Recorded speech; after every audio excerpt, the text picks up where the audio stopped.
Certo. Certo? Minha câmera tá ligando. Começar. Apresentar a tela aí pra ficar inteira. Show. Boa tarde. Pronto. Boa Tá na tarde. tela inteira. Tá sim. Boa tarde, meu nome é Vinícius Nogueira. Hoje eu tô fazendo dupla com. Vinícius dos Santos Barbosa. Eu curso interdisciplinar em Ciência e Tecnologia. Também estou fazendo interdisciplinar em Ciência e Tecnologia. Nós estamos pagando a disciplina Filosofia da Ciência, que é ministrada pelo professor Davi. Hoje nós vamos fazer uma breve apresentação sobre o filósofo e cientista Thomas Kuhn e tentar explicar um pouco sobre sua visão e suas obras e sobre as revoluções científicas. Logo em seguida, após a apresentação, teremos uma explicação de como vai funcionar o roteiro, não é isso, Vinícius? Isso. Onde ele vai começar com a biografia de Thomas Kuhn, vai ter uma breve explicação sobre as suas obras e logo em seguida ele vai dar uma breve introdução sobre a questão da revolução científica e eu entrarei logo em seguida complementando a explicação dele e no final eu darei a conclusão do nosso trabalho e da nossa apresentação, tá bom? Então vamos começar. Vinícius ficará agora com a questão da explicação de como vai funcionar a nossa. Bom, o nosso roteiro ficou dividido em três partes. A primeira parte é a biografia, a segunda parte é as principais obras e a terceira parte é a concepção de Kuhn. Eu vou dar um início sobre essa concepção de Kuhn e Nogueira vai continuar e concluir, né? Thomas Kuhn. Thomas Samuel Kuhn foi um físico e um filósofo norte-americano. O seu trabalho incidiu sobre a história da ciência e da filosofia da ciência, onde se tornou uma referência no estudo do processo que vai acarretar o desenvolvimento científico. Thomas Kuhn ele vai nascer na cidade de Cincinnati no dia 18 de julho de 1922 e logo após ele vai falecer na cidade de Cambridge em 17 de junho de 1996. Ele vai falecer de câncer no pulmão. Thomas Kuhn ele se formou em física em 1943 pela Universidade de Harvard, onde nessa mesma faculdade ele fez o seu mestrado, que concluiu em 1946, e logo após, na mesma faculdade, ele fez também o doutorado, que concluiu no ano de 1949. Todo, todo seu estudo era voltado até nessa época para a área da física, né? Apesar de ter sido seu início na física, né, seu estudo, Thomas vai mudar, vai tomar de ramo de investigação e vai se tornar, dedicar à história, né? A história é a filosofia da ciência. Com ele vai se tornar um professor em Harvard, de filosofia da ciência, para os alunos de ciências humanas.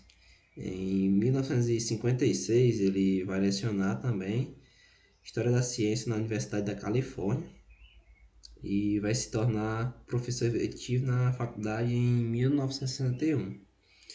Ele também vai lecionar na Universidade de Princeton e, por último, ele vai encerrar sua carreira em 1971 na Faculdade de Massachusetts. Ele vai ter o fim de sua carreira nessa instituição. Aqui são as suas quatro principais obras. A primeira é a Revolução Copérnica, em 1954. A segunda é a Estrutura das Revoluções Científicas, no ano de 1962. E a terceira é Reconsiderando os Paradigmas. E a quarta e última é a Teoria do Corpo Negro e a Descontinuidade Quântica.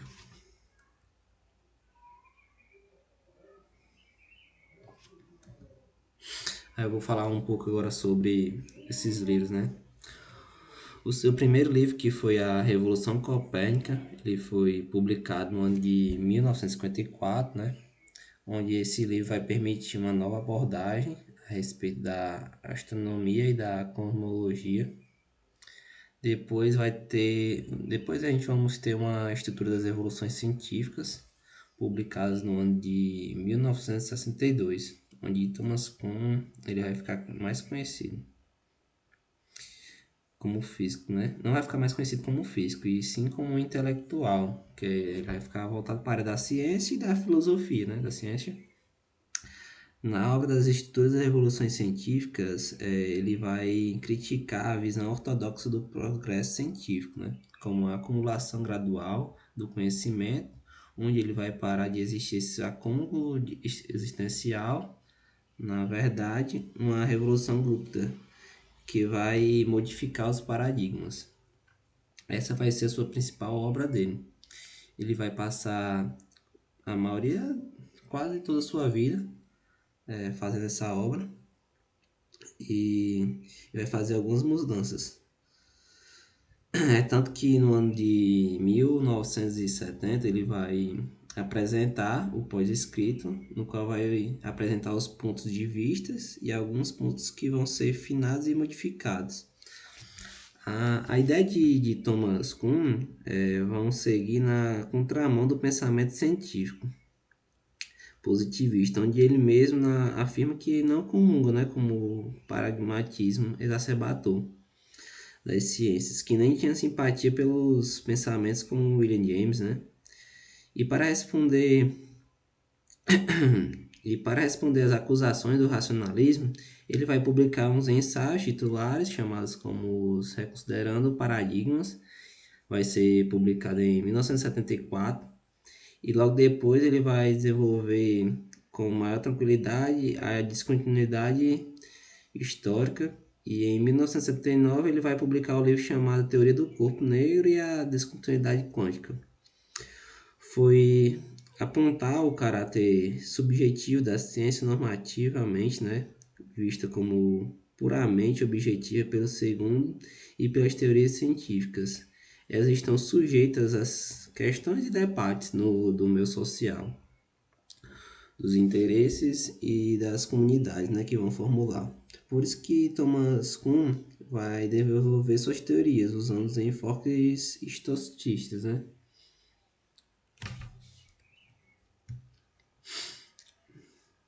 Aqui as concepções de Kuhn, né?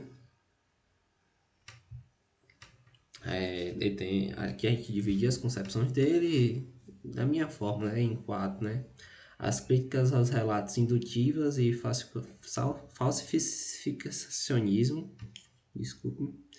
A segunda vai ser a ciência não é acumulativa. Terceira, a forte fundamentação histórica. A quarta é a ênfase ao caráter revolucionário do progresso científico.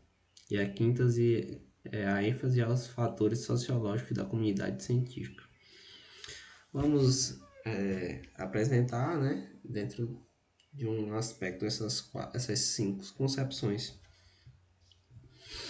Quando Thomas começou a estudar o desenvolvimento da ciência, ele percebeu que os relatos indutistas e falsificacionistas eles não serviam de modelo para entender as grandes transformações científicas.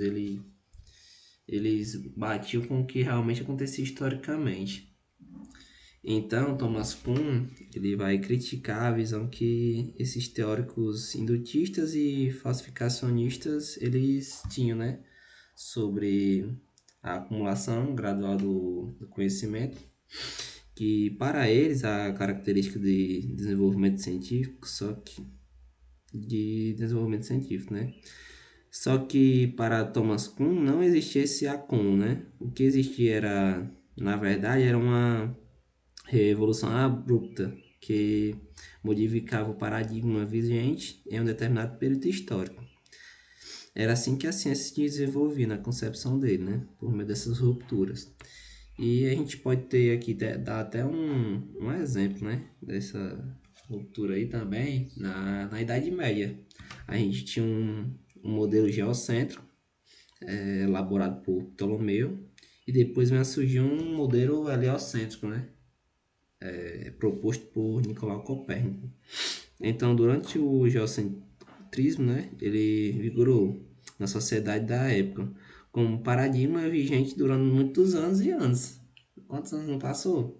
Aí, a partir do momento em que o modelo heliocêntrico ele surge, né, junto com a alternativa de modelo geocêntrico, vai acontecer que vai acontecer uma crise entre eles, né? Ali o modelo geocêntrico, ele passa do tempo, o modelo geocêntrico, e vai ser substituído pelo modelo heliocêntrico. E aí vai acontecer essa ruptura. As pessoas começam a trocar, né, o modelo geocêntrico pelo modelo heliocêntrico.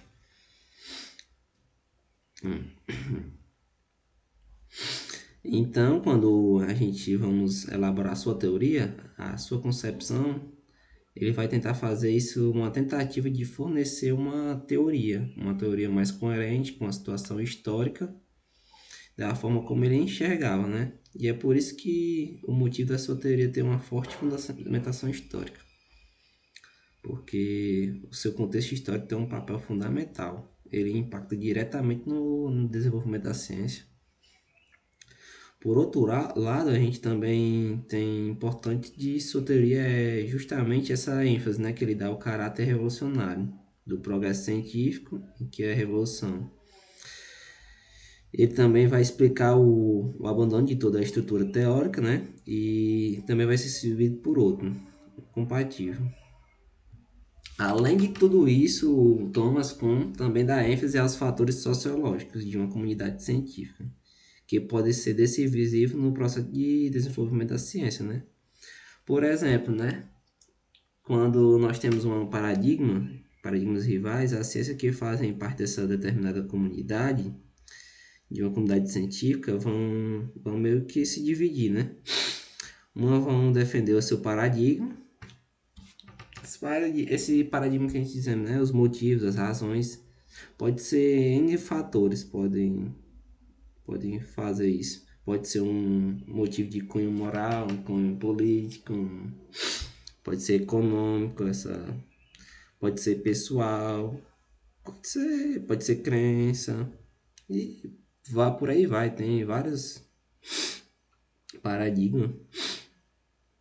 E esses embates, entre eles, esses paradigmas, né, é o que, por sua vez, vão determinar se vai haverá ou não uma revolução, já que a gente só pode ter uma revolução se uma parte da comunidade, né, concordar com a troca desse paradigma.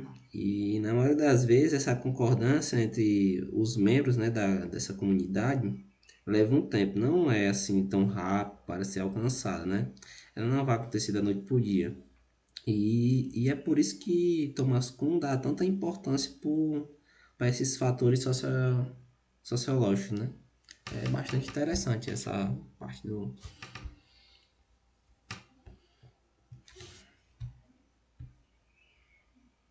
Boa tarde, professor. Eu vou explicar um pouco sobre a concepção de Kuhn. Aqui apresentamos o quadro de Kuhn, de como a ciência progride. Ela pode ser resumida por esse seguinte esquema, certo?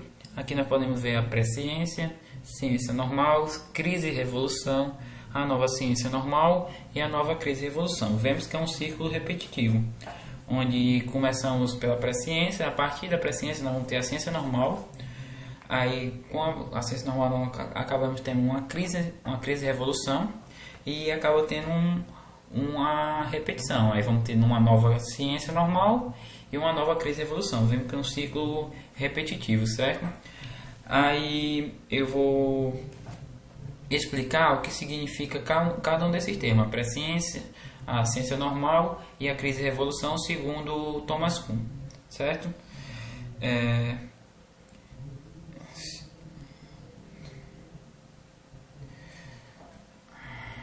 Só um instante. O que seria a pré-ciência segundo Thomas Kuhn? Para Thomas Kuhn, a pré-ciência é aquela fase do desenvolvimento científico, onde não temos uma ciência organizada, onde a ciência ainda não foi sistematizada, ela ainda está passando pelo seu processo de construção. Isso. Aí, isso seria mais ou menos o que Kuhn entende por pré-ciência. Aí, a partir do momento em que é estabelecido, em que o paradigma acaba sendo estabelecido, nós vamos entrar na nova fase que é conhecida como a ciência normal, que é nada mais que aquela ciência que é produzida por uma comunidade científica com base no paradigma. Isso seria mais ou menos assim, o que seria a ciência normal. A próxima fase que Thomas Kuhn nos apresenta é a sobre crise/revolução. O que isso quer dizer? O que essa fase de crise-revolução ela é caracterizada pelo quê? Certo? Nós temos uma comunidade científica que está passando por uma introdução da ciência normal na sociedade. Mas vai chegar um certo momento onde vamos começar a surgir problemas na qual a ciência normal não vai ser o suficiente, não vai conseguir resolver esses problemas. E o Thomas Kuhn, ele denomina esses problemas de anomalias. Essas anomalias vão ser apresentadas para a comunidade científica e elas não vão conseguir resolver. Elas vão tentar fazer de tudo para tentar manter com esse paradigma e resolver esse problema com essa anomalia, só que não vai ser o suficiente. Isso não vai dar conta das anomalias e isso vai acabar gerando uma crise no paradigma. Essa crise vai dar uma abertura para uma revolução. E quando acontece essa revolução, nós vamos ter uma troca de paradigma. O paradigma antigo, que já não está dando mais conta da anomalia, ele vai ser substituído, trocado por um novo paradigma, um novo paradigma que seja capaz de resolver esse problema. Ele vai fornecer toda a base teórica para que a comunidade científica comece a produzir uma nova ciência normal. Essa nova ciência normal, com o tempo, também vai ser afetada por algum problema, uma nova anomalia. E quando apresenta essa nova anomalia, nós vamos acabar tendo uma nova crise de revolução. E assim vai.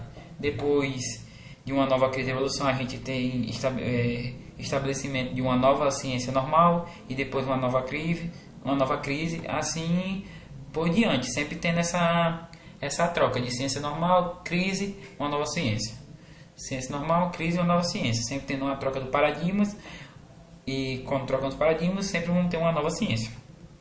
Seria mais ou menos assim que seria o entendimento de Thomas Kuhn de como a ciência progride com o decorrer do tempo, certo?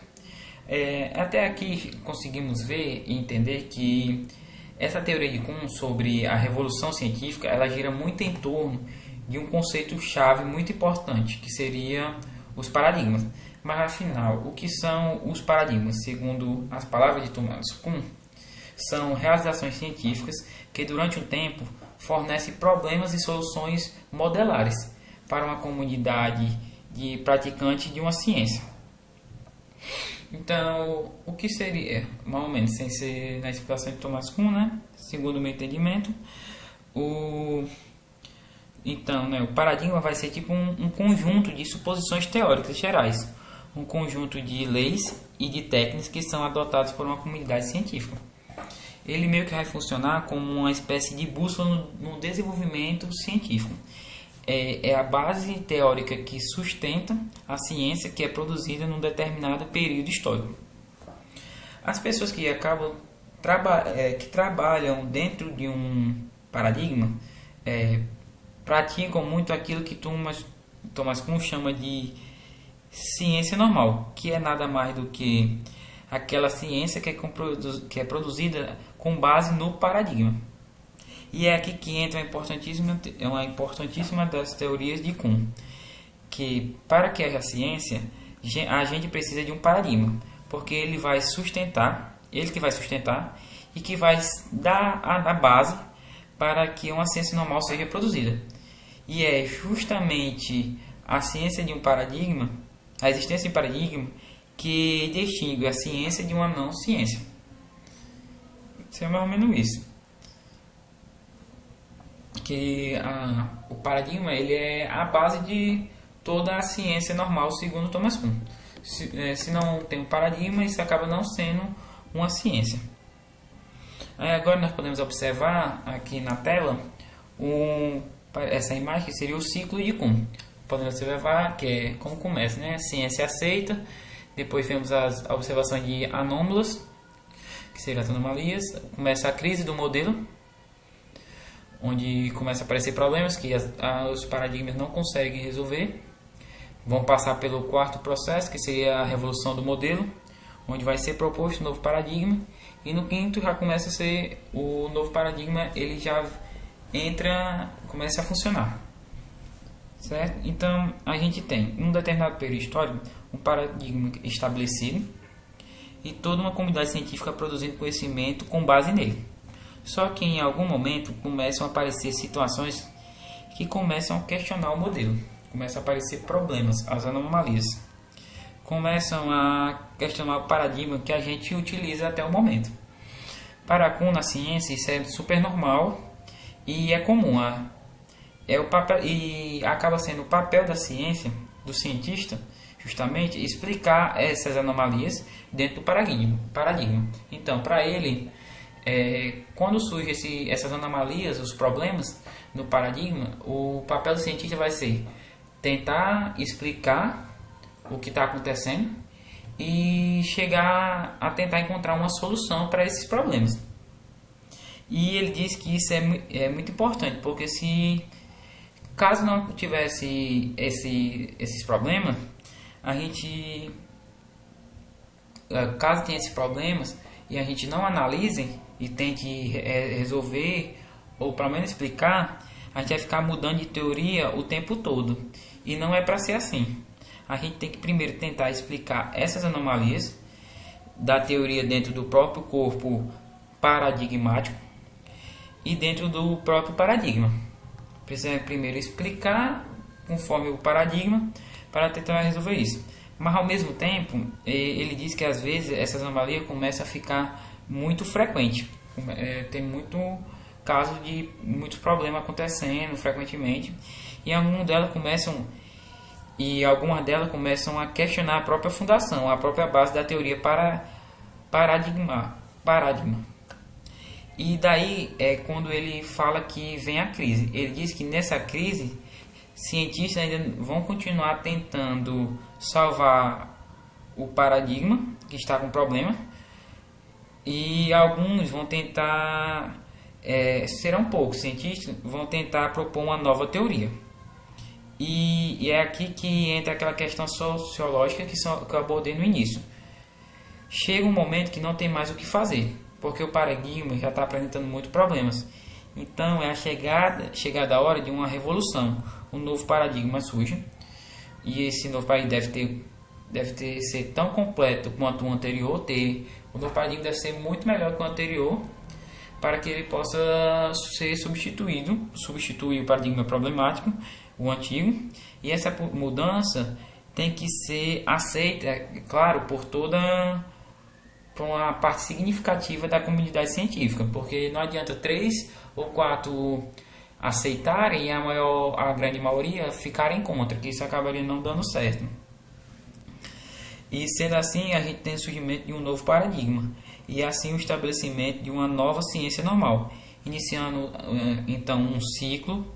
Mais uma vez, como eu comentei, sempre vai ter aquela repetição. Começamos uma ciência normal, que tem seu paradigma já estabelecido, ela começa a passar por problemas, até que esses problemas cheguem a um certo ponto que vai afetar a base da crença do paradigma, e a partir desse momento isso vai acabar gerando problemas. Então é necessário uma crise, isso acaba gerando uma crise, que é necessário uma revolução para ser estabelecido um novo paradigma. E é assim que a ciência se desenvolve segundo a concepção kuhniana. Aí, concluindo, Thomas Kuhn, né, ao estudar a história da ciência, a história do desenvolvimento científico, chegou à conclusão de que, ao contrário do que os teóricos indutivistas e também os falsificacionistas consideravam, para eles a ciência ela não se desenvolve por meio de acumulação de conhecimento. Para Thomas Kuhn, ele quer dizer, ao invés disso, ela progride por meio das revoluções, por meio de substituição de paradigmas. Como assim? Para ele, nós temos uma crença no paradigma, certo? Ela, por um certo momento na história, ela vai ser o suficiente para resolver todos os nossos problemas, que seriam as anomalias. Mas com o decorrer do tempo, esse paradigma ele não vai ser o suficiente. Então, essas anomalias vão acabar provocando uma crise. Essa crise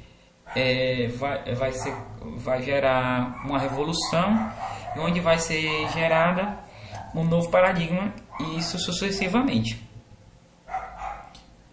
E seria mais ou menos isso, uma substituição de paradigmas. Em resumo, é isso que Thomas Kuhn diz em sua teoria sobre a evolução da ciência. Eu espero que eu tenha sido bem claro sobre o que eu queria explicar sobre a revolução científica, revoluções científicas segundo Thomas Kuhn, ter conseguido responder todas as dúvidas e que o professor pediu propôs para fazer o trabalho, certo? Eu agradeço pela atenção, desejo uma boa tarde e encerro a nossa apresentação agora.